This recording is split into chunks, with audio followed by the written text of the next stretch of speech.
Enjoy this great oat and banana muffin recipe. It's gluten-free. Enjoy it as a snack or part of a healthy breakfast. Oat and banana muffins are so easy to make. I've started out with 1.5 cups of mashed bananas, which this was about 4 of them. I'm adding some coconut oil. You can add whatever neutral tasting oil that's good to you. Just don't use olive oil because that would taste terrible. I'm going with a tablespoon of vanilla. I know that sounds like a lot. 1/4 cup of honey. It's always best to put all of your liquids in first. And then I'm going with 2 eggs, 2 cups of rolled oats, and my baking powder, salt, baking soda, and spices.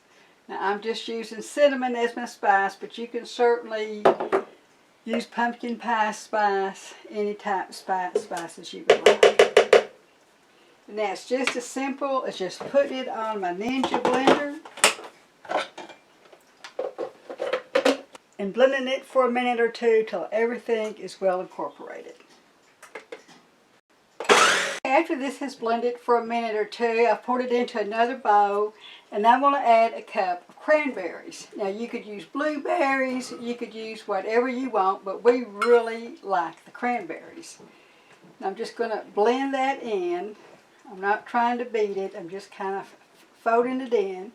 And now I'm going to be ready to put it into my muffin pan.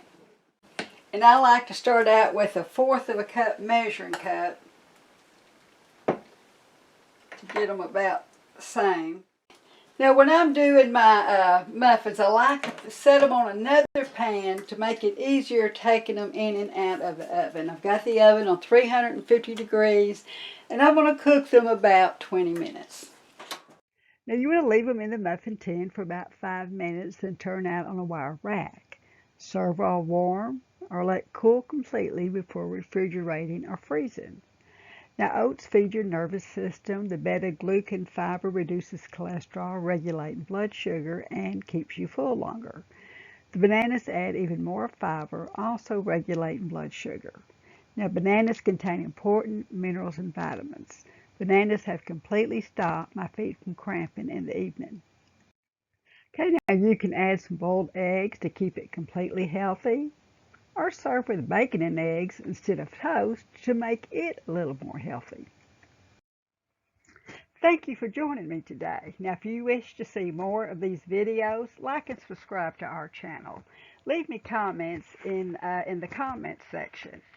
Now for the last 30 years, all of our income has come off our organic farm here in East Texas.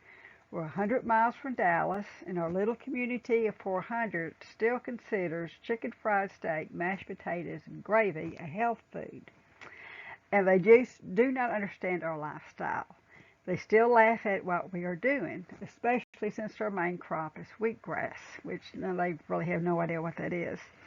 We need your support by subscribing and liking our channel, and be sure and visit me at familyguidetoherbs.com. Your guide to natural homemade remedies. Thank you so much.